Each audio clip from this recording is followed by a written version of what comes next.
Another day, another Wrestle Purist podcast, folks. We're back, and let me tell you, it was a quiet day. Dynamite was great. I thought I'll have a nice chat with my pal Monty tonight. Maybe we'll even do it on the world famous WrestlePurist.com platform. And the day's going along well, and I don't want to bring sports into this, Monty. I know it's very divisive, but as you know, it was a pretty good night for me. Yep. Things were going along well. And without warning, I'm pretty sure, Sean just posted this just bomb and it's the worst kind of bomb because it isn't just going to blow up now. It's ticking. And now a big story has emerged here late in the day. MJF, we're going to get into all of this and more. But first, I'll be polite. Monty, how are you this evening? I'm good. Like you said, it was a nice, pretty chilled day. Just doing a few interview notes and stuff like that. And kind of out of nowhere, I guess, because MJF had just done that interview. He'd just done the interview with Brandon from Barstool, I think it was. And he kind of obviously, like he does in every interview, he talked about potentially going to WWE and blah blah blah. So then Sean just drops this bomb. It's a big story. Let's be very all seriousness. I'm going to be a little bit silly about this because it's so long away, but Sean reporting this is a big deal. Let's make this very clear because he ain't going to just put his name to something this far away just because it's a big deal. Monty, best you can. What is the exact report? Obviously, I don't know how long it's been out and such, but just broad strokes. What have we got actually from Sean directly? Go ahead. Well, basically, Fightful's heard that MJF's comments about possibly going to WWE when his contracts are up are not in character. They're not a work. Pretty much everyone on the planet thinks it is. And apparently it's a subject that he's already, he's weighed it up. And, the word at the moment is that he's leaning towards actually leaving AEW, which is, like you said, it's a bomb of a report, to be honest. Now I want you to remove everything about the way this report dropped, and because that made it slightly stunning. If I'd have just told you, Monty, I have a scoop, he's leaning WWE, would you have actually been surprised? Or is it more the way this kind of appeared on the timeline? I'm intrigued. Is the story surprising or its sudden kind of appearance surprising? What do you think? I don't know. The MJF thing fascinates me because I do, like I said to you earlier, I genuinely feel like Tony Khan's in, as a promoter, pretty horrible position with it. Yeah. Because just like the timing of the TV deal and the timing of MJF's contract coming up, and it's just the clash really bad. I don't know. I've always kind of been 50-50 on it because me too. MJF, I feel like he kind of thrives off people telling him he would go over there and flop. So when all the AEW fans are telling him come and die over in fucking WWE creatively, blah blah blah, MJF wants to, I can imagine with his kind of personality, whatever he shows of it or shows us of it anyway, because he's always in character. It's just yeah. No, I agree. It wouldn't surprise me if that got him all fired up and stuff, to be honest. I agree. I always think people, especially after what we got earlier this year with Cody, I wouldn't be dismissive of anyone. This is Pop Me Huge. Shoot Scoopster in the chat as Pop Me. That's a cool God. I didn't want to point it out and be like, is that actually him or not? Monty, imagine. Andrew's area is giving us a scoop here in the chat. Go ahead. Okay, so according to Andrew's area, and it's more about MJF trying to get the highest value from his new deal as possible. Of course, referencing leverage. However, there is a lot of interest in him from WWE and the network partners. I don't know how much of a reality it is for him to leave AEW.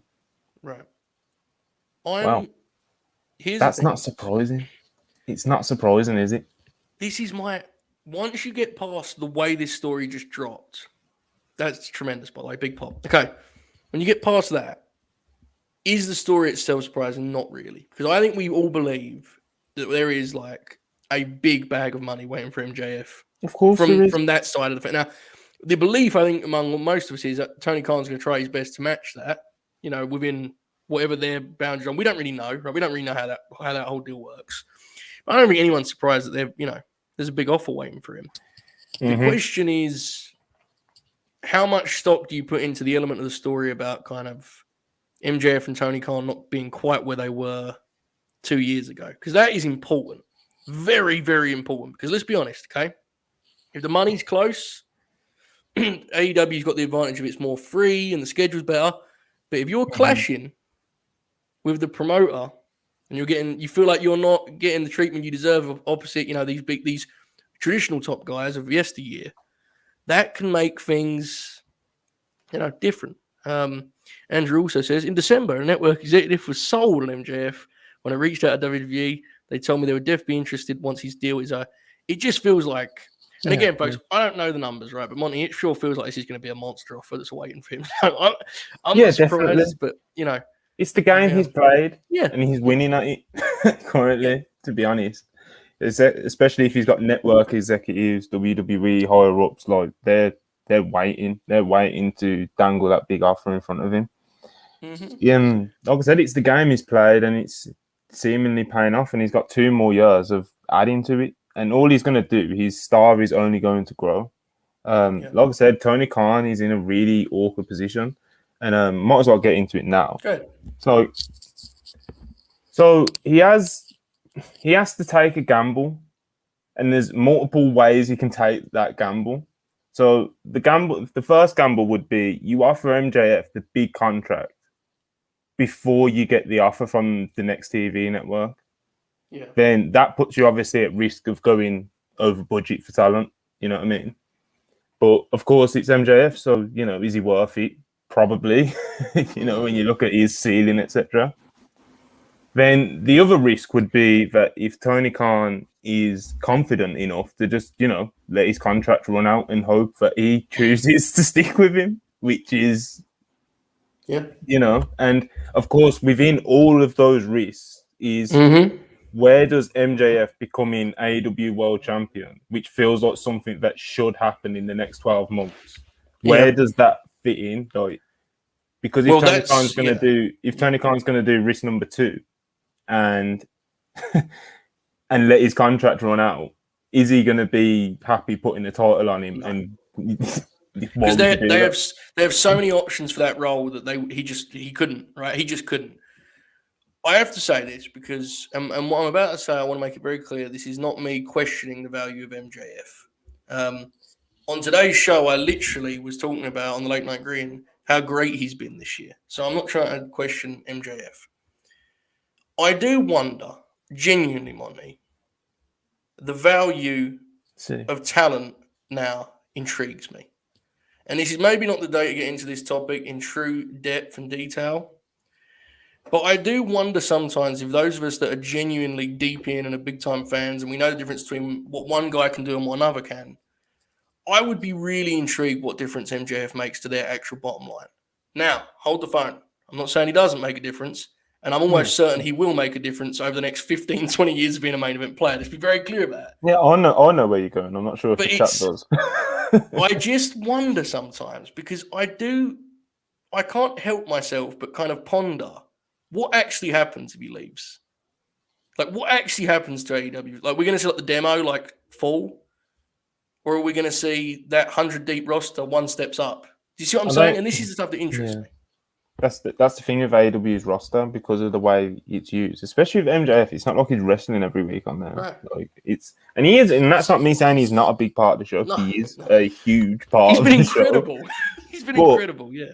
The AEW audience, the core audience that is basically the demo, I don't think the AEW fans, they don't have an attachment to him. They enjoy him and they like him, but they don't have an attachment to him the way they would with, let's say, for example, if this was Kenny Omega.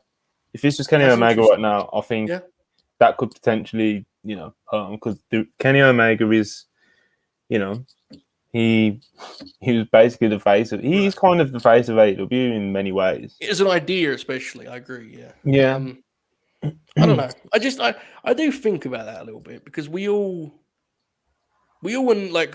so deep in that we have these kind of instinctual reactions of, you can't lose the top heel. But I just wonder what it would actually mean, genuinely. And like, J Blood mentions it, and he's right. The perception of the brand, but ultimately, if the TV money's the same and the pay-per-view buys are the same, like I don't know. I guess what I'm getting at, Monty, is if we're talking about a certain degree of money, then I understand why there's a little bit of hesitance. You know what I mean? It is though. It's in my opinion, yeah, with the Cody situation. Yes, Vince, I'm sure he loved that he got. He certainly did. Yeah, exactly. So if he can get MJF as well, bro, it's great. Like Vince will just. I think it will be not to be an ego thing, but it kind of hurts your strength of brand. It does. If like two of your top stars have left in the past, you know what I mean. There's going to be. This is going to be what 2024. We don't. Yeah, but we don't want it to be another. Oh, these guys go. I don't know, man. Like with your top stars, like Tony should be. Especially with MJF, I'd just be like, you know what, fuck it. Like, I'll do risk number one. Honestly, I'll just throw the contract at him anyway. I completely get it. I'd go to him tomorrow. I'd be like, how old is he? 25? 25, right? I completely am with you. I do sometimes wonder if we are too close to this stuff. And his value is immense. I do not know if it would be the seismic shift that my timeline would have you believe as of right now. That's what I'm basically. I don't think it would. It would. I think it would hurt. I don't think it would hurt their demo, but it would just kind of. It made me show worse. I have no argument with that, right? Like, if your show's worse, that's worse for me. That's what I'm ultimately invested in, right? Mm-hmm. He's been incredible this year. So let's be, I'm not underselling who he is as a performer. I'm just saying that we'll see what the fans are into. I think there's a real truth to there is like one audience that watches one show and the other watches the other, and the talent is kind of, I don't want to say it's secondary, but like maybe it is. Maybe that's where we're at now, bro. I don't know. You know how you say Kenny Omega kind of represents the idea? Yeah. The idea of AEW is what draws what draws the fans in, especially the core audience of the 18 to 49 demo, especially the 18 to 34, in my opinion anyway. So I think it is more to do with the idea than the actual stars themselves. And on the other hand, you still need those big wins. So you need to get those CM Punks like they did, because that's a big representation of what this can be, what this can become. With MJF, you don't want to be like, oh, we've created this megastar and he fucked off to WWE. It would hurt the idea of AEW. Yes. Yeah, I agree. But I just don't know if I don't think it would, I don't think it would hurt their business. I don't think it would hurt their business too much, to be honest, if at all, to be honest, but it would hurt. You don't want to lose him. Like I said, it would kind of hurt the idea of what AEW is as a brand. If they've created this star and he's just fucked off. Because he's unhappy as well with the higher ups like that. He's a weird, This is where maybe my perspective is slightly skewed. Is like, I'll be honest, and I'm trying to be as transparent as I possibly can here, because I think the correct way to handle this as a wrestling podcast, man, will be to come on here and tell you that in about 2 years, wrestling's going to change forever, and MJF's going to get Raw to a 3.5, and whatever.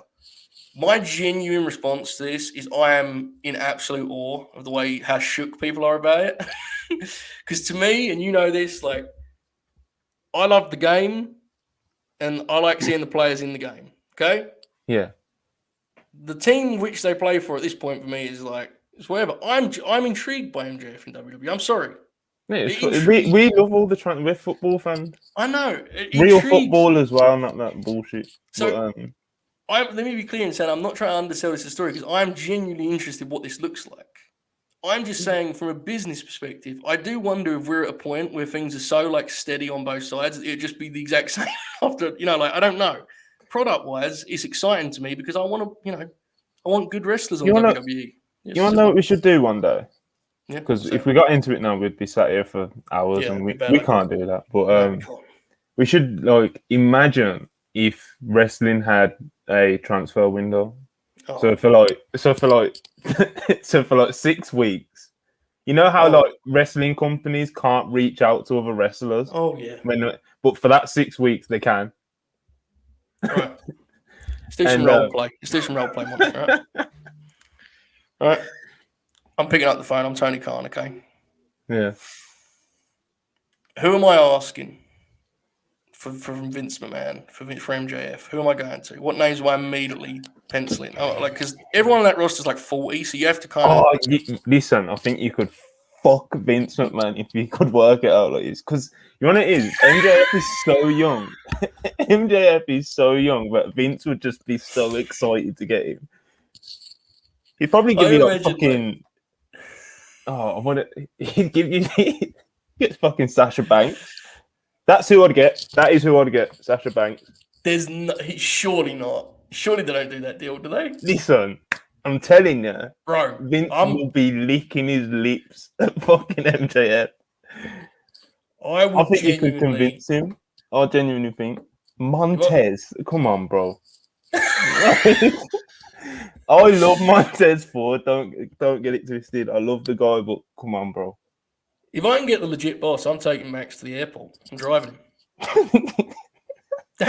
Bro, she's a big star, man.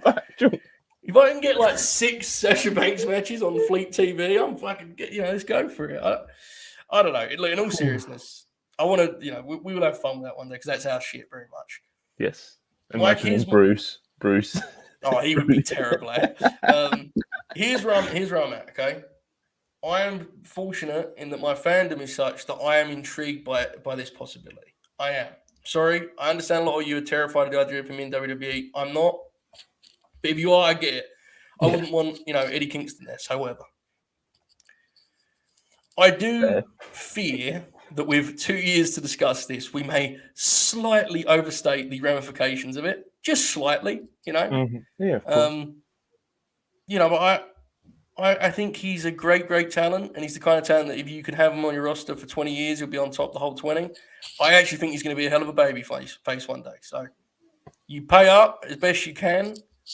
I just do fear, Monty, for our famed discourse with this topic because I have seen some reactions, and I ain't ready to go there, man. It's like I've not seen evidence that any of these dudes on their own actually do anything for these numbers, really.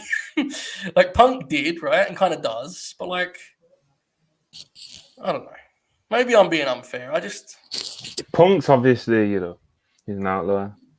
Yeah. Like, people are draws with the quarter hours, but in like different ways. Like it's not like they're not selling out arenas like Punk can. It's a different thing. Like drawing an extra 50,000 on TV, what that actually translates to drawing real life money is, especially tickets wise. What does that really translate to? Probably not much. Yeah, man, I'm kind of with you, really, with the talent. It's set for maybe a few outliers, i.e. like Kenny Omega, the Bucks, people who really represent the idea of what AEW are. I agree. Yeah, no, I agree. Besides those big players, obviously Punk. Imagine if Punk went back. Obviously, that will never happen. But it probably will not happen. But yeah, I mean, that's one I genuinely feel like. Oh, there's 2 people I genuinely feel like overly confident saying that, and it's Punk and Mox. Mox may go back like after he's done in ring or something for a fucking Hall of Fame induction or something, but I don't think he'll ever wrestle in a WWE ring again. I think he'll wrestle there, but not as like a full-time. I think he'll do like a match. Like I 100% can see him getting a Shield fucking paycheck in like 2030, like 100%, bro. Yeah, 6-man in Saudi, God bless. But nothing like competitive in ring. Like, do you know what I mean? Like nothing in his real career. I think that the key here, and Dragon King just touched on it, is there is truth to the notion that in the right system, as we've seen this year in AEW, MJF can be a game changer for the quality of your products. His work as the heel opposite Wardlow has been extraordinary, honestly. His work against Punk was fabulous. He is about as good we do our sports terms, right? He ticks about as many of the boxes you could possibly tick. He's young. You have no doubt about his in-ring in a main event spot. He's proven at this point. He's a great promo, so he can give you time on TV. Maybe the one thing you could say is you're not sure about him as a babyface. I actually am. So you pay up. I want to be very clear about this because I understand that I went in a different direction. So my conclusion, not that. I'm just saying, in terms of like what it really means at the end of the day, I don't know. And like Jay Blood, look, this is where I differ slightly. I don't know where you're at on this. He's worth way more AEW and WWE. I do not necessarily believe that because I think if WWE can get him, to your point, it would be massive for them in terms of the aforementioned perception. So Very to similar me, to the Cody deal in that regard. and here's the other thing, Monty. Give me WWE's top 10 young guys. Have they got 5?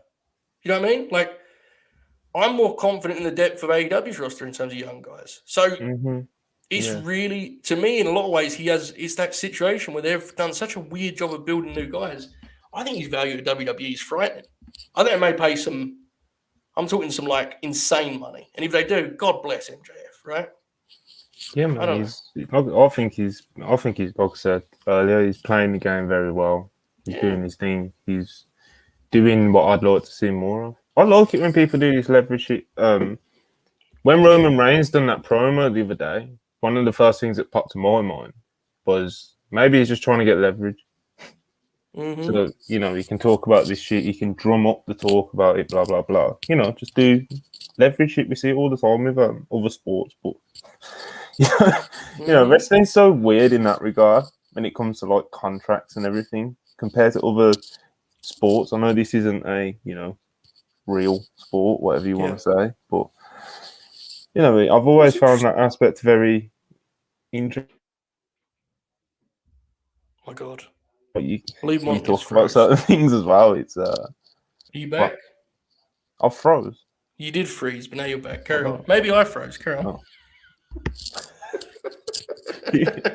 These accusations. Right, where was we? I don't know. We're talking about MJF. Yeah. That's fine. He's good, right? We like him. Yeah. Man. He's a good hand. Main event in against Bron Breakker in 2025. He's a hell of a hand in my view. I'll be looking to do a deal. Creed Brothers and Roderick Strong. I think to finish up on it, I just caught that though. I'm already like in my head into my point before I caught Roderick Strong at the end. Yeah, but to your point, I honestly think that MJF's value to WWE could potentially be quite frightening. Because I've said it before on these podcasts, man, like people don't realize like how much money WWE could throw around on talent if they wanted to. You know, if you look at the percentage of how much profit they make and how much of that goes on talent wages, and you compare that to even the UFC, that fucking that people get all over UFC fighter pay, all over it, and even the UFC probably make quite a wide margin more of that percentage. Then obviously when we're talking about football in the UK and in the US and basketball and those big time sports there, like it's laughable. But yeah, WWE is a multi-billion-dollar company. Like if they really wanted to, they could just be like, "Oh, Roman Reigns, here's 10 million a year." Like, if they actually wanted to, they could do that. They could be, "Oh, MJF, here's 7.5 million a year. Save Tony Khan, top that." Like, and here's the thing: Andrew mentioned it earlier on. Like, the TV deal is a big thing. So I think AEW were like, I think it's around 45 to 48 million or something like that they get at the moment. And it's like, that's not bringing home the bacon, Joe. That's not cutting it in the, you know, the aspirations that us as fans, and I'm sure Tony has for AEW, to be honest. Like, they can still keep going along like this, but like, you know, WWE can kind of pick off whoever they want if that's the money you're making. It needs to go up to, you know, the hundreds. It needs to be like 100. I think Andrew mentioned something about like 140 million. Like, that's sort of the range it needs to be in. So, Look, that's I'll be honest, the difference they need to be making. And I agree with everything you've said, and I think money is a huge factor. Yeah. The one thing I will say is, I think people are too dismissive of the idea he may just want to wrestle in WWE. Because online, that is like asinine. No way he wants to deal with Bruce, brother. There is a very good chance that MJF, at 26 years old, looks at that landscape and says, "Yeah, I'd like to wrestle on WrestleMania at some point." See, this is and that's we all. important. I know all of us see the value in Kevin Owens as fans, but like Andrew said in the chat here, the other Andrew the Giant, Kevin Owens got 3 to 5 million, and he's basically just done comedy stuff ever since.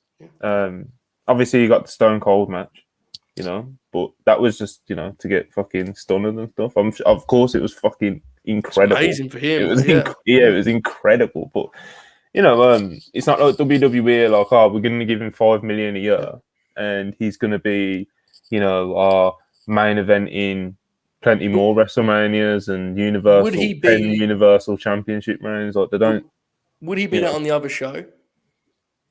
Really, Kevin would Owens he actually be that on the other show? Because I saw this a lot when he re-signed. You remember I talked about this, there was this perception that he's going to either be a mid card in WWE or he's going to go to AEW and be like. Would he actually be main event? Yeah, I feel like Kevin Owens would be such a big hit in AEW. Yeah, I don't disagree. No, but incredibly huge because he was in that Ring of Honor crew at the right time. Do you know what I mean? He's already got history with the Bucks and Cole, and listen, that AEW audience would the stadium would have melted if he would have come out in one of those shows. So, no, I agree. It's just I think then Kevin Owens with no leash on him.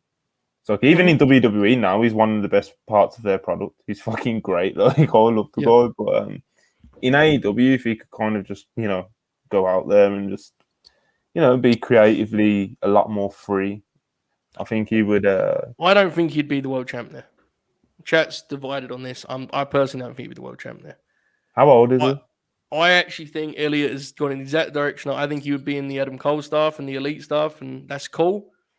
I just think there is a conception that there's a choice between WWE mid card or AEW top guy. Brother, them AEW slots are filling. It is what it is, so I say all this to say that I just think the space is changing. It doesn't go one way forever. It can't go one way forever, man. It can't. And I'm not saying that means MJF's going to leave or should leave. What I'm saying is there was this weird, perception that for a while it was going to just be one-way traffic. And it's it can't be. That isn't good for wrestling. If you think WWE sucks, guess what? I mostly agree with you. All right? I mostly agree with you. I watched one of their shows. I'm not here as a Fed bootlicker. I think it mostly sucks. It's fine.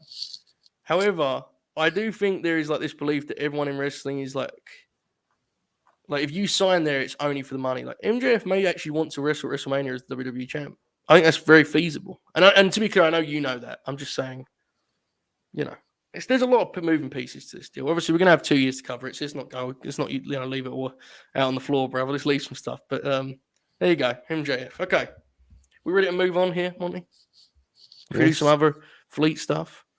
Okay, where are we going next? Let's go to MJF's probably his most famous rival so far, CM Punk. He's given us some quotes. Am I right, Monty? Let's go to that. Go ahead. Give me a moment. Okay, fill that up. You see Bob O'Neill's tweet about this, about how we should tweet about it every day. Piece of shit. Who does he think he is telling us what to tweet? Basically, CM Punk is a very happy man in AEW. He says that this run has been more than what I expected. I had expectations that were pretty high so far, and that's just based on analytics and the numbers of how well we're doing. I've long said that I'm there for the fans in the building. Nowadays, everybody is still focused on ratings, numbers, when cable is absolutely... I cancelled DirecTV a month ago. I couldn't do it anymore. And basically, he went on to say that he thinks he started talking about it's too expensive. CM Punk, man. And he then basically went on to say that he feels like streaming services are the future. And when people say to him, wrestling's dying, look at the ratings, blah, blah, blah. I say, look at our buildings. We're selling out. We're doing our first $1 million gate. So, I don't attribute that to just me. I attribute that to the spirit of AEW and everybody behind the scenes that makes it all work. Like I said, a very happy man. He was also asked about Kenta has kept calling him out pretty recently, and he just said no. That's literally all he said about it. Wow, that rules. Yeah, Punk's been incredible. He's way exceeded expectations. I think that's fair. So I remember doing a pod the day after he debuted and saying I thought he'd wrestle like 3 times for the rest of the year. And he wrestled a Rampage match. I remember feeling like that too. I remember thinking, okay, well, they'll just get him to, he'll do a lot of talking. Yep. But he'll wrestle like on pay-per-views mainly.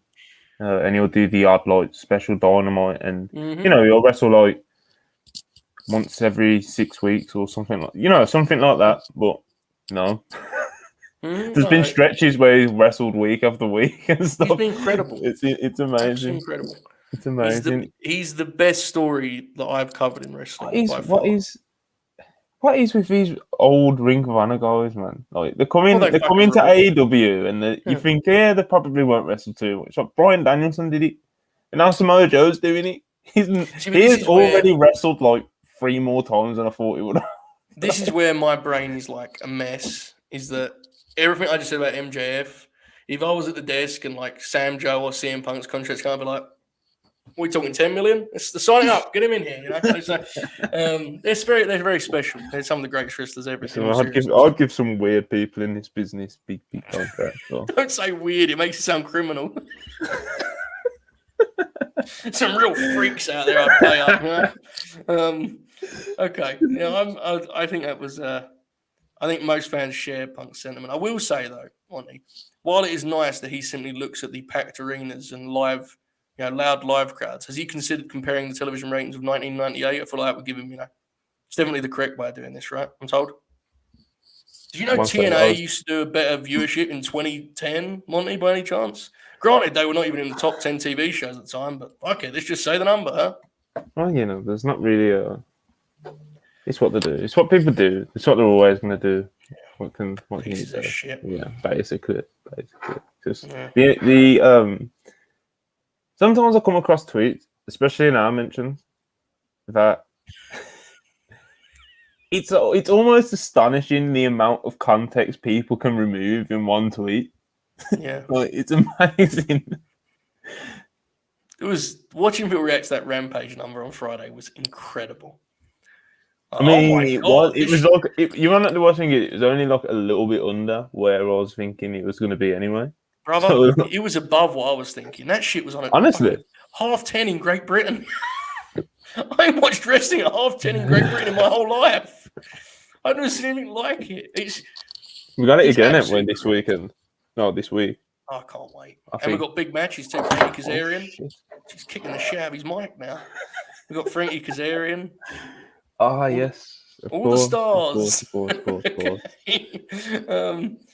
Okay, we've talked about MJ, we've talked about CM Punk. Only feels fitting. Let's go to Tony Khan next. Right, the CM Punk interview was with Connor Casey from Comic Book, I believe. Who is one of the great guys. Yeah, he's one of the good guys. Absolutely. Man. Give him a follow. Where was we going? Where was you going? Tony Khan. Yeah. Oh dear. That piece of shit dictator that won't pay MJF. He's lowballing him, damn it. I mean, he's not talking to him according to MJF promos. So owned. Do you think he just don't reply to his text messages? That's what I do. I just send back pictures of Samoa. Could you imagine being a billionaire wrestling promoter? I do it every day. I'd be such a piece of shit. Day. I'm telling you now, he would text me and be like, "Can we talk contract?" And I would genuinely just send back like the Samoa Joe's All Elite thing. We switch up. Just send that back every day. See how far it is. So just a quick quote this is from the interview done with Wrestling and the one with Brandon. They get all those interviews, man. Anywho. Hangman Adam Page, the guy who knocked off Kenny Omega, he's come in and he's had, in my opinion, the best championship reign of anybody. So that is Tony Khan co-signing Adam Page's, better than Mox, better than Omega, better than Jericho. In ring, he's right. Right? He's right. I think he's correct in ring. Kind of objectively so, if you consider that he had the 2 Bryan matches. So did Omega had a Bryan match as well? Wasn't for the Omega, title, Monty. Omega. That was not for the title. Hang on a second. Let's get this correct here. Non-title match. Does it count? It had total implications, though. Okay, all right. Went WWE. Yeah, man. I kind of count that as his reign because it was during the reign, and like I said, it kind of, it had total implications. So that's fucking. Yeah, man. That counts, bro. Of course, that counts. It was during the reign. Like, Hangman has got both Danielson matches, the Lance Archer match, which was fucking insane. Do you remember that match? Yeah, I loved that match. The Cole matches were good, especially the pay-per-view match I actually liked a lot. And then, what am I forgetting? Is that the last thing he did? I think he probably that's what I mean. Omega, you got to think he had that triple threat as well. People sleep. Was the Phoenix match for the title? I think it was, wasn't it? It was because he won the title in November, December time. That was his first defense. January, Phoenix. That match was very slept on, I think. Yeah. That was ridiculous. Yeah, but the triple threat match was great. Another match that I think, it was. Kenny Omega's title reign was kind of crazy, to be honest. But I really love that title reign, and I'm not even the biggie. Like, compared to some people, I love Kenny Omega, but compared to some people, You're a fucking hater. Yeah. Yeah, well, basically, not quite Oracle, but not quite the Oracle of wrestling. But like I said, I do love Kenny Omega, but he's not like, oh my god, he's the greatest ever. I'm not one of those sort of guys with him. But that world title reign that he went on, like the belt collector, going all over the place, like trying to be a legitimate world champion, like I love that so much. I'll be completely honest with you. I don't think his match catalogue stacks up. I still think my favourite AEW world champion was Jon Moxley. My favourite. And I don't mean that purely subjective. So I mean, like, to me, he truly felt like the champion in a way that I think is hard to recapture. I'll be honest, and I think people who watch this regularly or follow me on my personal account know that I'm not an AEW bootlicker. Not to say that I'm a WWE one either. I'm far from either. But maybe I have genuinely thoroughly enjoyed every single AEW world title reign. How's that boot taste, son? Jericho, I loved heel Jericho. Fucking loved it. Good, yeah. Jericho just be good Jericho, kind of like he is now. And obviously Mox, who didn't enjoy that, at least to some degree, like that was just probably the best champion, like to the point you was getting to. Like he truly just felt like he had AEW on his back. Like he was just the guy. He was the man. Like Yeah.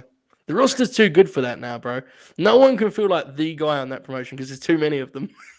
Like there's too many top guys. I mean, I really think that. We'll come back to that after Double or Nothing because fucking if CM Punk's got that world title wrapped around him, he's the only one I think could feel like the guy of the show. A world champion. Maybe, maybe.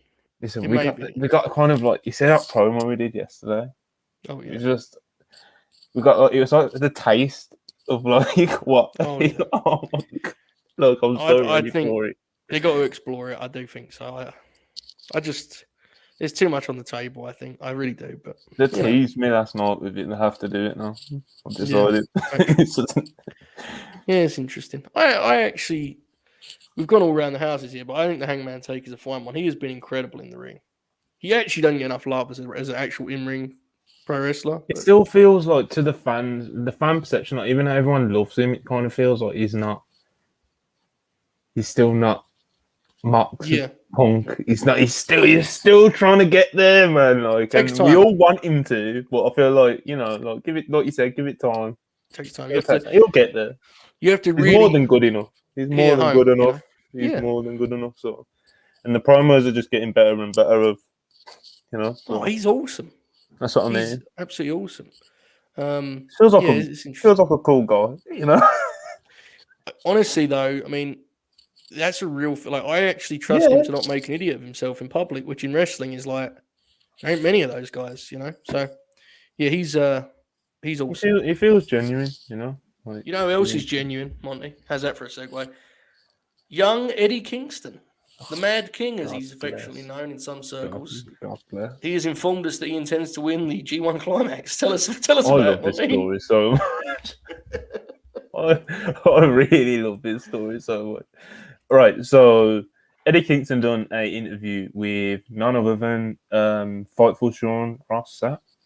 And yeah, he let the world know that, let me find the actual quote, because it's so Eddie Kingston, like, he's talking about the competitor in him and everything.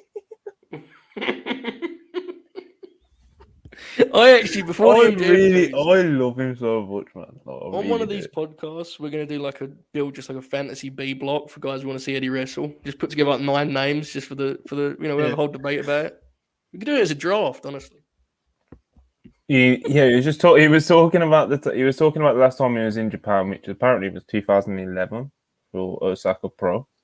He was like, yeah, G1 has always been a goal. I was talking to somebody the other night. It was a youngin in the locker room. I'm not going to say who, but I was trying to explain that when he broke in, my biggest goals were ECW right before they closed, All Japan at the time before the Noah split, and then New Japan. And he wanted to be in all the tournaments. And then obviously this is where he gets into the G1. So of course the G1's always a goal. If not this year, then it'll be a goal next year. For me personally, the competitor in me, it's not just about being invited to the G1. It's about actually winning, not just doing good, not just making it to the finals and other people would be happy about that. No, I'm trying to live forever. I'm trying to have my legacy live forever. So I'm trying to win the whole thing. So G1, there's your answer to anyone listening. G1, let's go. Let's fucking go. So, if you just look at him on paper, King is a great option for this role because he's someone that I think is a big enough star for it to be a big deal, but you could take him off TV. The problem is, I don't want to pull on it, but he's been off TV like consistent this year due to an injury, and then he had to like work the injury when Jake Hager tried to kill him with the powerbomb. I don't think you're going to get it this year. I don't think this year either, to be honest. I don't think I'd even want to see it this year necessarily. Well, I don't know if you. No, actually, I'll get for you. Whenever you want to dangle that in front of me, I'll take it. To be honest, but I think I'd probably lean more towards next year. This year, I feel like this year I really, really want Danielson in it, man. He's not doing it, man. There's no he way. Wants to. I know, but Danielson's crazy, his bro. family doesn't want him to. I just spoke from Brie Bella there. That wrong. You see the confidence I said that with? Like I was like, he's dead. I was like, not happening, brother. No, yeah. I think he'll do it, man. I genuinely think he'll do it before he calls it a day. Like, he wants to do it, man. Like, and Danielson, it's like, what has he wanted to do and not done? No, I'm with you. I just, you know what I mean? So it's honestly, you're probably right. It probably will happen, but it's a hard deal, brother. It's a lot. I mean, that is a lot. Like, there's guys that always get banged up in that tournament because it's the real deal. That's some crazy shit. That's a month of just premium pro wrestling. Well, you've alluded to it before. You've alluded to it before about how he's talked about how he wants to kind of have the like a longevity similar to like Suzuki.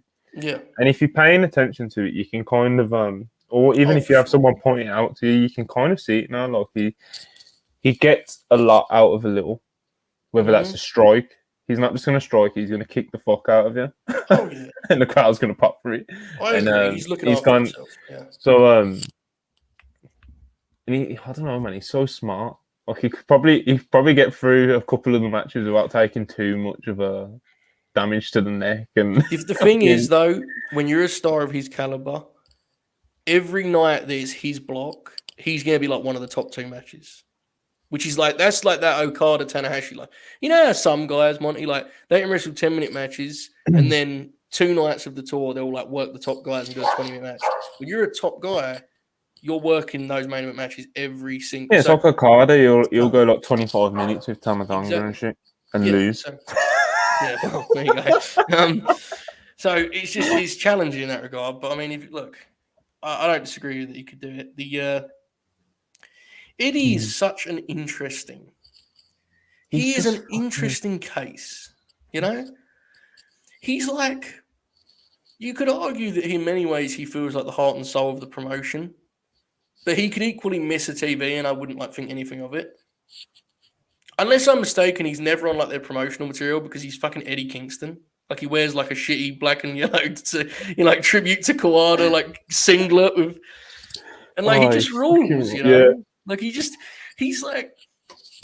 He seems, I don't know, maybe I'm misreading, but I never see him as a promotional piece. He's just if you actually watch the show, he's probably one of your favorite guys on it. He's so unique, I think, his place in wrestling. He is, yeah. He's Eddie. Do you know what I mean? Yeah. He's just fucking Eddie. He just, you know, it's interesting. You said, you don't even. The TV's not going to fall off a cliff or anything, but at the same time, everyone absolutely adores him. He's just fucking Eddie, isn't it? And you know what else is funny about King is I very seldom see people in the crowds with his shirts on, but whenever he comes out, every person in the crowd that's wearing someone else's shirt pops huge because he's their second favorite or whatever. Have you noticed that? How many times do you see one of King's shirts on the fans in the front row or whatever? They always pop huge because he's King. What the fuck you want him to do? It's just Joe, how confidently do you think you could fill dead air about Eddie Kingston? Oh, I could feel dead air about it. I did a 55-minute show about suspects the other day for copyright strikes. I'm fine. Go ahead. Right. Okay. All right. I just need to do something. Right, I'm going to just bury you for a couple minutes. That's fine. So anyway, I'm watching this game earlier, and the MJF news breaks. I'm relaxing. I'm enjoying myself, thinking about Tottenham Hotspur Football Club. And Monty sends me an all caps text. Make notes, you piece of shit. That's what he said. All caps. I asked what about. He sent me 12 images on WhatsApp of MJF. 12 images. He's still here too, so he knows this is the truth. So there I am, scrolling through these images, and I said, what does it mean, Monty? And he said... What is happening? He said Maxwell Jacob Friedman is going to the World Wrestling Federation and they're going to be doing a 5.5 million viewership in a couple of years' time. I said, there's no way that's going to happen, Monty. And then he told me that AEW would be out of business by the end of the year. I was devastated. Absolutely devastated. But, I think everything will be fine. Anyway, back to Eddie Kingston. So... how many million do we pay him when the Fed comes knocking for him, huh? When they want him to be the top guy on NXT 2.0? Do we give him the $10 million offer that MJF's waiting for? Are you talking about Tony D'Angelo? Yes. No, I'm not, but that's good. Anyway, back to Monty. I've grew a new love for Tony D'Angelo. It's honestly a little bit concerning. There's a lot of people worried about you, personally. Honestly, he's just fucking. You were tweeting clips earlier. That was a bit embarrassing. Listen, that clip is fucking incredible. It's rough. I mean, we're friends, so I don't want to say anything, especially on the air. But we'll talk about it after. Anyway, folks, when Monty has concluded texting with one of his major sources, we will talk about AEW Dynamite. I'm doing a tweet. Oh yeah. Yes. Did you read the Tony Khan thing about All Out? Did you read that yet? No, we kind of missed a bit, well, more than a bit. Did we talk about the trio? Did we talk about the trios titles yesterday? I think we did, didn't we? Yeah. So they've been made. 1 second. That's fine.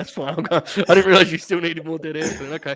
So basically, folks, there's some speculation about whether or not All Out will be back in Chicago as usual. It seems that Tony may have opened the forbidden door, so to speak, to international. So what Monty was going to say was that Craven Cottage is currently the front runner for All Out. That is not a scoop. Do not quote me, but it's what I've heard. So just wanted to lead with that. Okay. Monty, I was just telling them about Craven Cottage hosting All Out this year. Wow. Yeah. Broke some news on this program. All right. Should we do Dynamite? Should we talk about Dynamite? We've got half an hour. I know you've fucking probably done this forwards and backwards many times today, but what? Let's do it, man. Let's do it. Dynamite. AEW Dynamite? Yeah. Yeah, all right. Let's do it. Let's do it, man. Let's do it. So this was actually genuinely, and I know you're a piece of shit, Monty, but I think you'll agree. This was a great show. This was a great show, wasn't it? You're a little bit. I genuinely I tweeted then deleted because it was on the wrong account. You have like 4 accounts. Which I only do very rarely. But okay, so I'd need to rewatch it again. Obviously I watched it live and I've watched certain bits throughout the day, but I haven't rewatched it properly. But I genuinely think it was probably an all-time Dynamite. It was just, it didn't miss. Every single segment match hit to some degree. Then like the whole like MJF in Long Island shit, it's just fucking incredible. Then like Jeff versus Darby is a match that you'll probably never forget. Like it's just, and that's not to say it was 5 stars or anything. It was just fucking, it was Jeff versus Darby. Like, it was just fucking insanity. Yeah, man, it was it didn't mean even like Ricky versus Jungle Boy, great match. And it kind of got like, in terms of discourse coming out of Dynamite, it kind of got lost in the shuffle. It did, yeah. Because of how good of a show it was. Man, fucking Ricky Starks really is like, he's the real deal. He's See, put it lightly. Listen, they're actually friends, so I'm not trying, but he's a good example of what I mean by like, I don't see one talent leaving anywhere being a big deal. Because like, if I've got the pencil and MJF leaves, I'm like, Ricky, you better get ready to cut some in-ring promos. You know, like to me, that's the like Ricky Starks could be doing more on the show, and I think he actually will be very shortly. But he's a good example of how good their roster is. That he's been kind of like they've really took their time with him after the injury. Really took their time. He's been back now for about, what are we looking at? Some time, and he's mostly been watching until the last couple of months. So yeah, Ricky was exceptional last night. You mentioned a bunch of different things. Let's get into the Owen part of it. I know you were very mad last night about the Owen, but the matches themselves killed it, didn't they? You know, last night's podcast, you got really mad and you started threatening people. What? I don't know, man. You do this to someone every day. Anywho, yeah, man.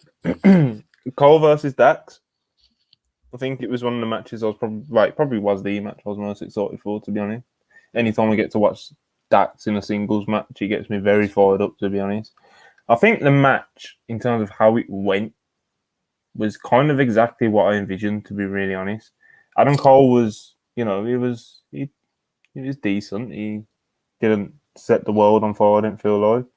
But, Dax was just flawless. Like, he's selling, like, you can just feel the intensity coming out his pores. he's something, and you could see him. He was trying to drag that fire out of Cole. You mentioned it on your podcast earlier, but like, there was a point where Dax gives him a chop. Yes. and you see you see Cole's soul just come out of him. He's like, oh shit, man. Yeah, and and Dax doing that it kind of did bring a little bit of that out of Cole, to be honest. And Cole did respond in some aspects. Like some of those forearms he was laying on him in the corner were, I was like, "Go on, Cole, get in there." But yeah, when it comes to that in general, he just kind of falls a little bit short there when it comes to like the fire and intensity. But that's something that's more than makes up for. So for this match, it's still, it popped me. Because like I said, it's kind of one of those where it's not necessarily a yin-yang effect, but it's like Doc said, Dax is so like, you feel Dax so much through the screen that it kind of can make up for that being one of the big areas that, in my opinion, Cole lacks in anyway. Especially when you're invested, right? Like I was so invested in Dax, they got me really fired up. At the end of the match was like genuinely dramatic for me. The pop for the sharpshooter when Dax put it on Cole was fucking incredible. Like it was like fucking Brett just walked out. It was incredible. Then like, and you see when Dax tapped, like it was legit like. It was sad, it was. Oh, fuck. He's such a great professional wrestler, man. Honestly, he is. And Monty, in fear of breaking news on your show again, Bob O'Neill told me that he is in the top 5 of his very personal Fleet 50. Picking up my phone. No.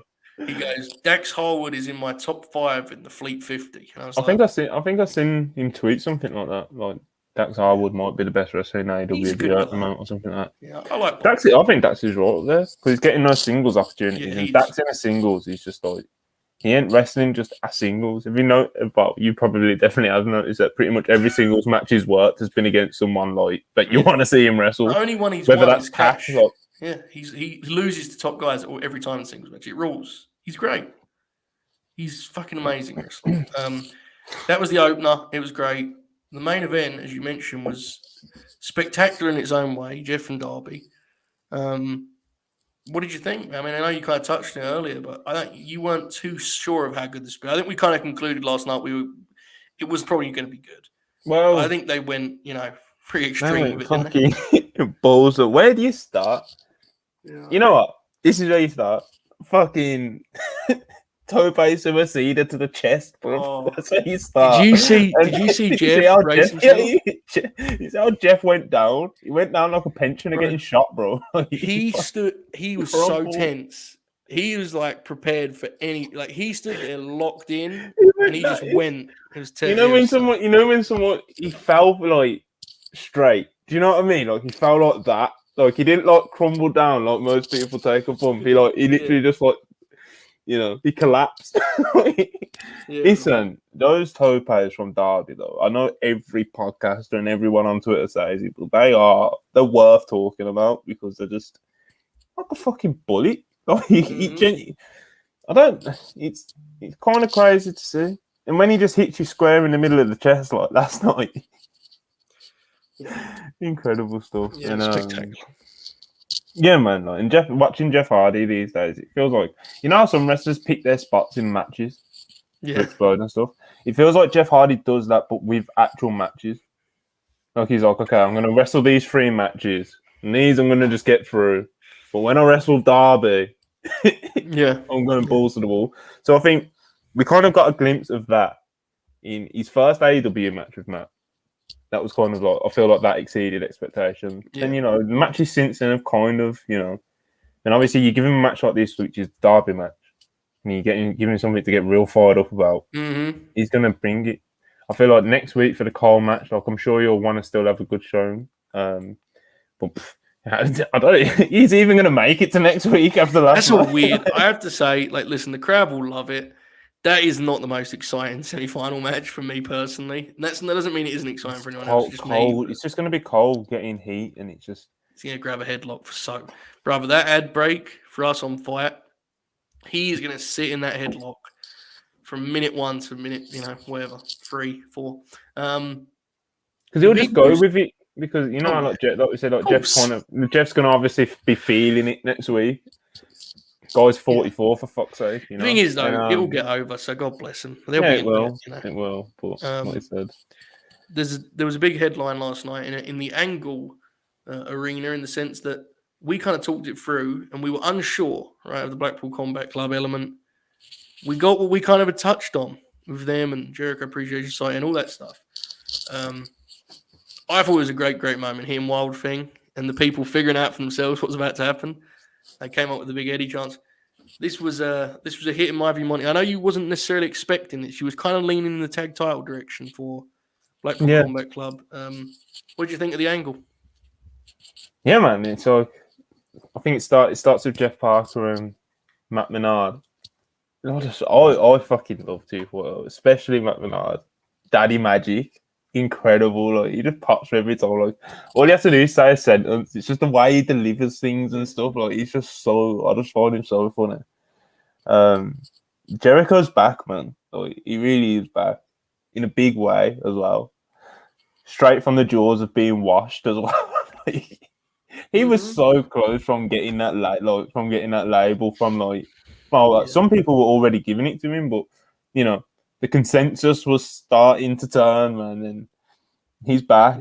Yeah. He's back. Eddie Kingston, brother. Eddie saved him. Yeah, man. Then, like you said, Matt's coming out. That was a great moment.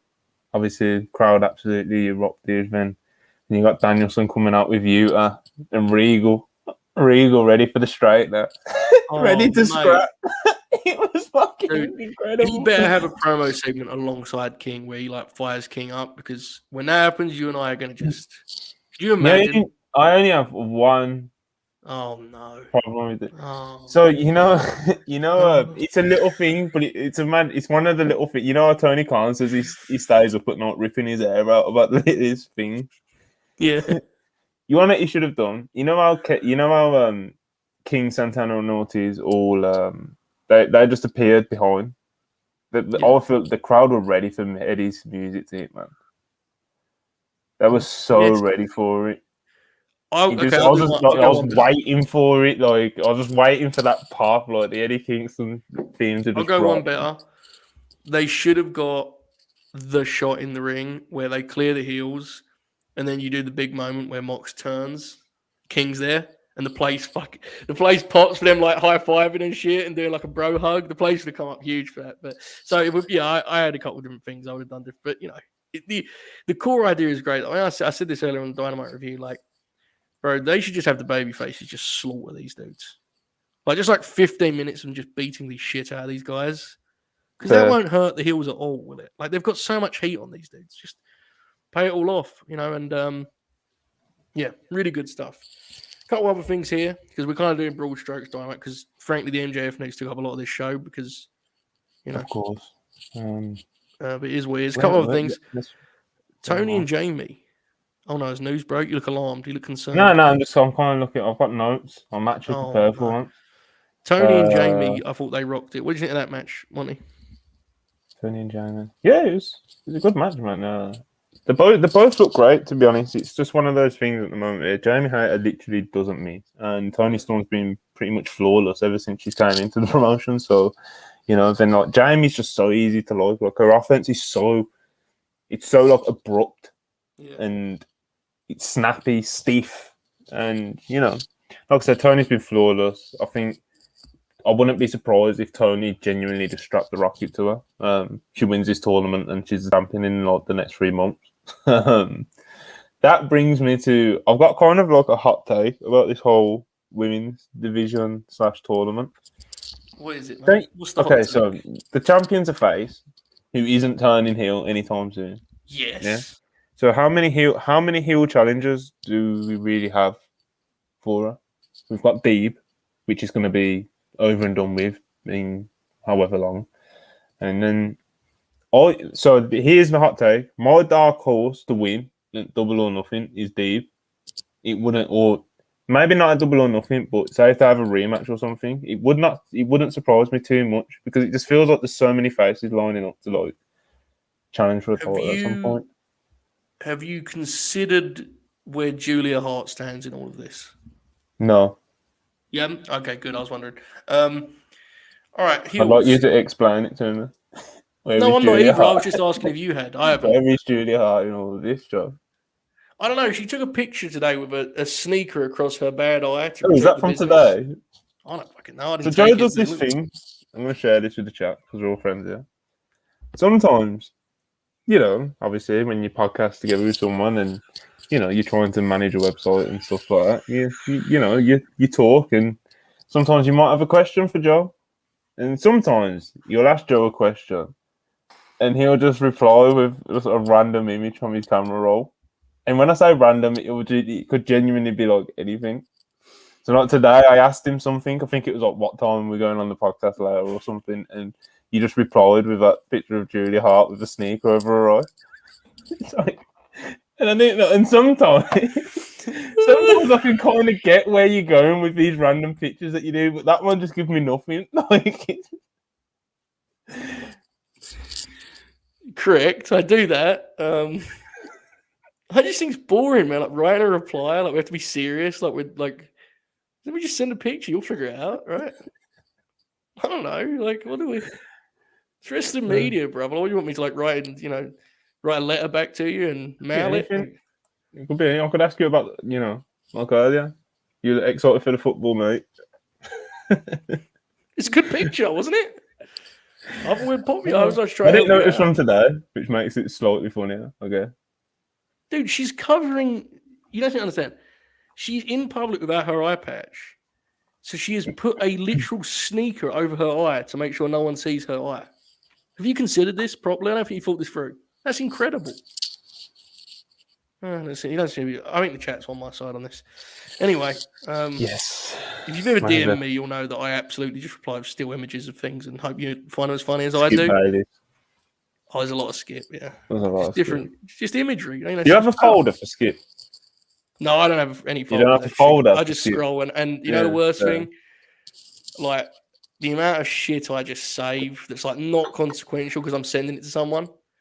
Like the amount of Brandon Thurston screenshots I've got in my camera roll that I forget to delete is honestly embarrassing, you know? like some like quarterly hours, I just send them a shoot and be like, oh, she's gonna live in my phone now, you know? Yeah, serious storage issues over there. Anyway, enough about me. Can we talk about if you want things that we could gloss over? I don't think we need to touch more on Tony and Jamie. Jeff Darby was crazy. Where are we going? Jungle Boy versus Starks, that was nice. I feel like it's showing it. Another thing that you mentioned earlier on the world famous Burt. Starks is levels, man. Oh, he's great. He's levels. He genuinely looks like a full-on veteran in there. It's incredible. Like, where and how did he get this good at being like? He is a veteran. That's the thing that makes him special. He has been in for like 10. What is it, like 10 to 12 years or so? Yeah. But like, it's not on TV and shit. How is he this good? Here. Very soon, our friend Jay Show is doing she's posting her Wrestling with Whiteness project, right, Money? And she sent me the link and I've watched it. And the Ricky Starks part is a very, very small teaser. But at one point, she asks about Ricky's relationship with Hobbs. And Ricky is like, you know, I'm helping Hobbs. You know, I've been wrestling for longer than him. He's wrestling 7 years. I'm wrestling for 11 or 12 years, whatever he says. And it's like, dude, no one thinks of him this way. But like, he sees himself as a polished pro because guess what? He's a polished pro.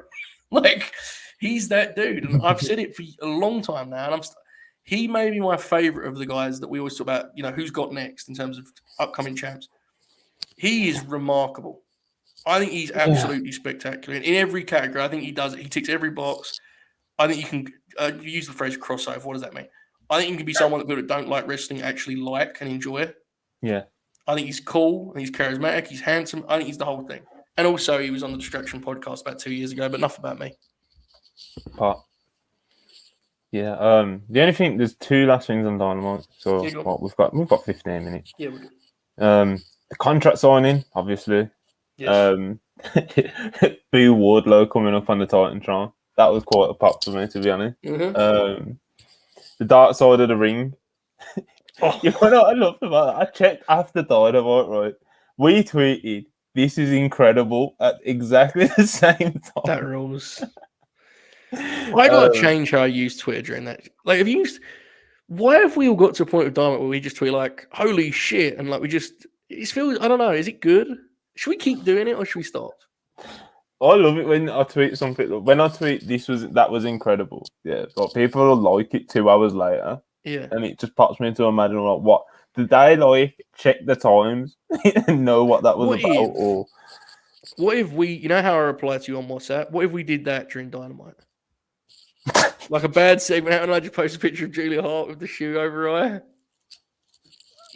I'm imagining it now. Great, man. Everyone's like, what? You know when What a Match trends? It happened when it happened when Suzuki faced Danielson. I think that's the last time I remember it.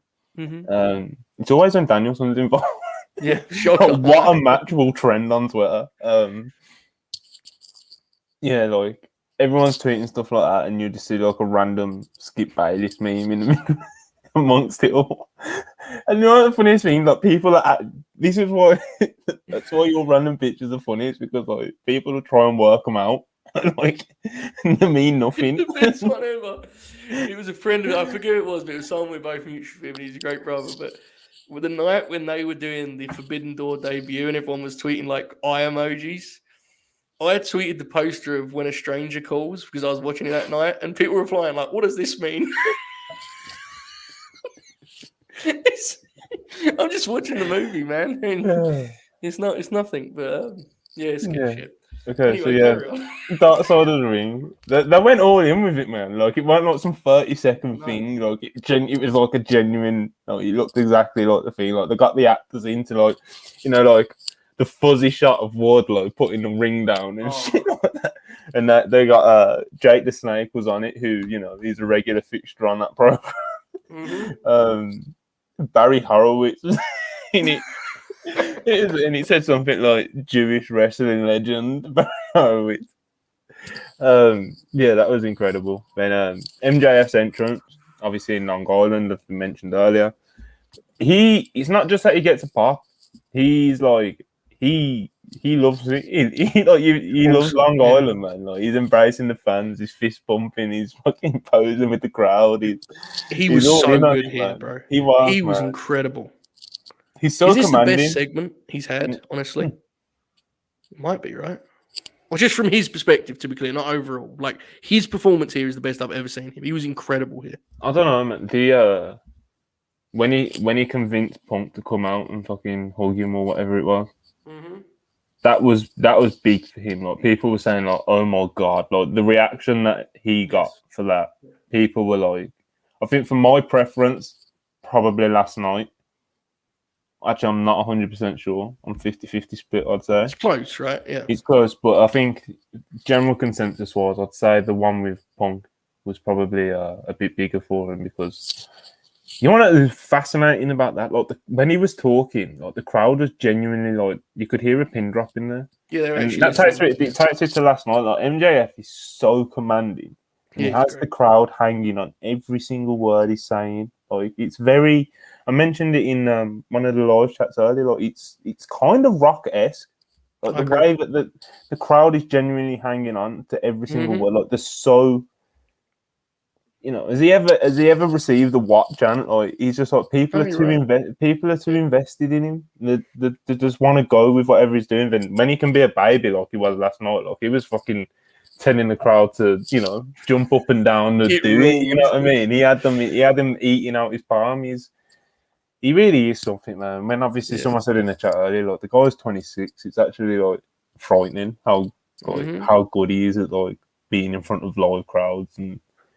But this is kind of like the age that Rock was fucking incredible. That's what I don't hate. Yeah, it's I do not hate the comparison. I know there's some people that will immediately be like, "Whoa, I don't hate it." I think there's something to that.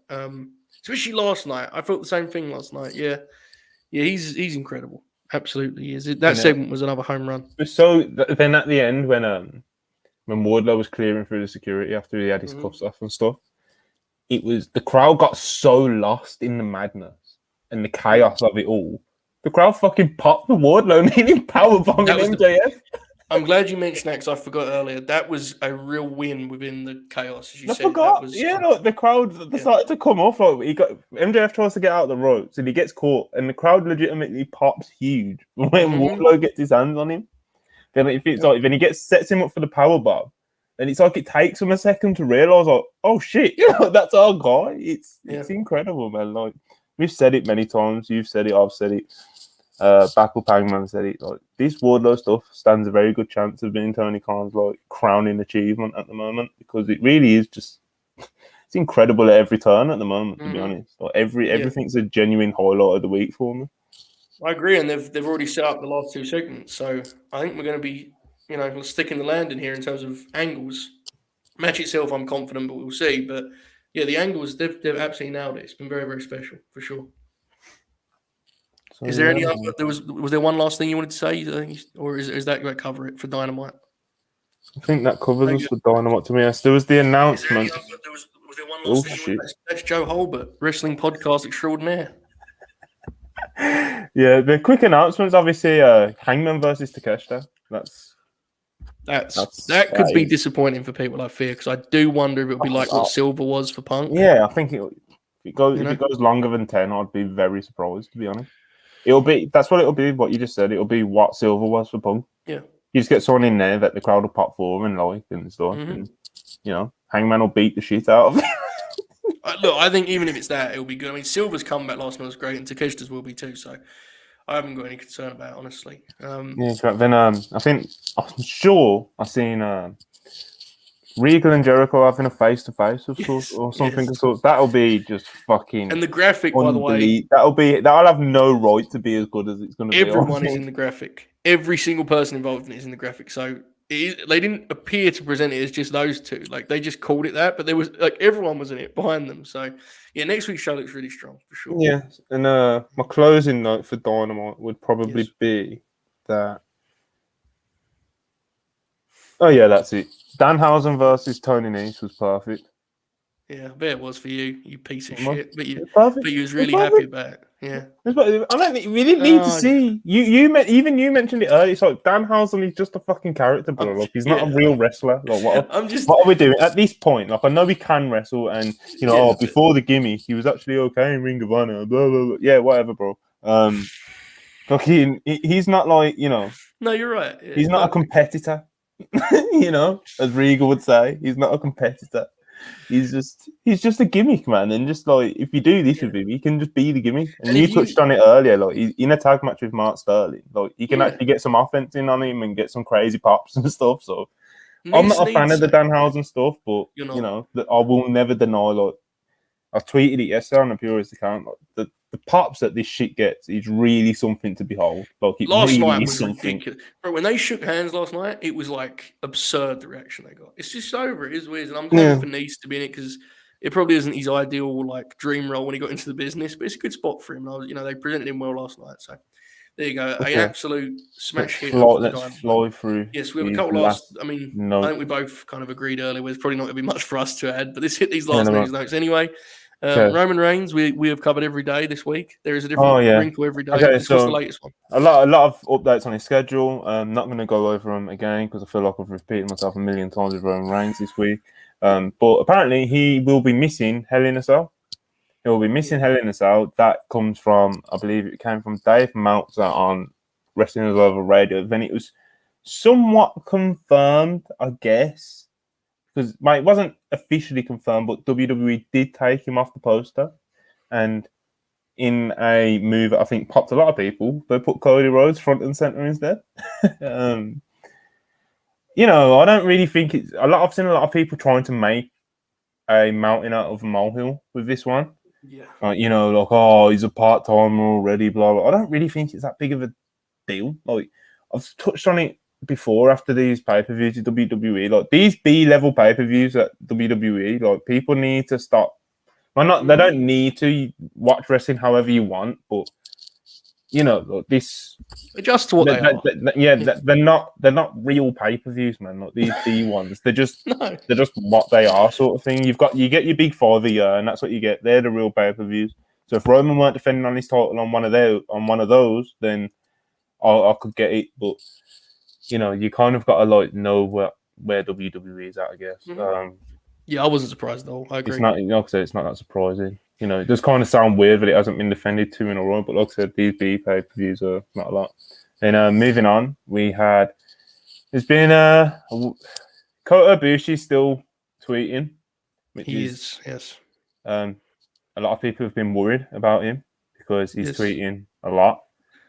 He's obviously I'm sure most people who listen to this anyway know kind of a rough idea of what's going on. He's been tweeting. He's gone very public with his displeasure with New Japan and made some pretty damning accusations about whatever you can name, to be honest, from sexual abuse to power abuse, etc., etc. The Voice of the Wrestling Report the next day then kind of confirmed that the tweets weren't a work or anything like that, that he was being legitimately, he has a lot going on at the moment and kind of detailed a lot more of it. But in a recent update, he was replying to a fan. A fan offered their support to him and said that he should reach out to the company to resolve. And to this, Kota replied to what's been translated to organized crime, Yakuza, which apparently is a like a mafia or mob of sorts in Japan, which is it's. Then another one, he tweeted something like, "I don't know what will be done to me. There's a possibility I won't be able to work for another place." And even on like another side note, someone asked him if he wants to try MMA, and he said no. And so I get one positive in the midst of all that, I don't know why you'd ask him that, but Someone asked him as well, like why. Some questioned him on why the titles were unified, because a lot of fans, were against the Intercontinental and the, and the world title being unified. But I think there was no problem with the two belts, to be honest. But yeah, he don't know either. Apparently, he don't get it. I don't want to make light of this situation. It's very serious, but it is insane that he tweeted the mob thing, and someone's reply was, "Hey man, you should try MMA." Like Japanese MMA would be away from the scene. Jesus wept. Anyway, it's really difficult. It sounds like such a lame response, but it's the only one I can offer. I just hope dude's well, and I hope it works out, because this is this is alarming. Let's be honest. There's a lot going on here, isn't there? It's a weird deal. It's an ugly situation. And just before we get out of here, Tony Khan. Yes. He done an interview. He's done a couple, to be honest. But one of the things he said, he kind of confirmed the reports that, well, obviously he kind of confirmed what Brett said himself, that, there's probably no chance of him coming in to AEW right now, which is, a bit of a bummer, I guess. And he talked about, the Forbidden Door, and that he's going to be working 50-50 with Gato as far as booking goes, which will be interesting. And what else did he say? And of course you've already mentioned about All Out as well. So All Out, he did say he's flirted with the idea of interesting. Taking that around. He said there's many places around the world where he would consider options or whatever it was he said. But that's the decent chunk of the Tony Khan notes anyway. So we can get out of there just in time. Yeah, we're fine. MJF just about hijacked this show. We got through the bulk of it, folks. We're going to do a cheap plug here, Monty. Our friend, Wrestle Purist Star, Jay Shell, is over on the Late Night Grim platform in about 30 seconds, probably, right? Divas Deep Dive, I think, isn't it? Yeah. They're doing the Divas Deep Dive. I'm going to be hanging out in the chat. I'm going to let them two do their thing, because they're the best pairing on the platform, apparently, from what I'm told. So yes. I'm going to be watching. Please join us over at Late Night Grin. Monty, take us home with some plug and promotion, pal. Go ahead. Yes. Late Night Grin, as you just said. My friend to the right, he never plugged himself because he's too modest for it, but he has recently started a new morning show for his American pals, which is on at 10 a.m. Eastern, I believe. It's called The Burt, and it's kind of just a daily check-in with Joe. And if you enjoy his content, which I'm sure most of the people here do, subscribe, man. Subscribe. Late Night Grin, there's a whole wealth of content over there. Get into it. Of course, they're about to go live as we speak, so we're getting out of here so we don't clash. We're all friends here. But yeah, don't forget to like and subscribe over here too. It always means a lot. Check out one of our features on WrestlePurist.com. Check out our John Silver interview, which was a exclusive, which we randomly got and was a huge pop. Check out a feature, WrestlePurist.com. Like, subscribe, follow us on Twitter at WrestlePurist. And we'll catch you probably over the weekend at some point. I'm sure, absolutely. All hail, folks. Keep grinning.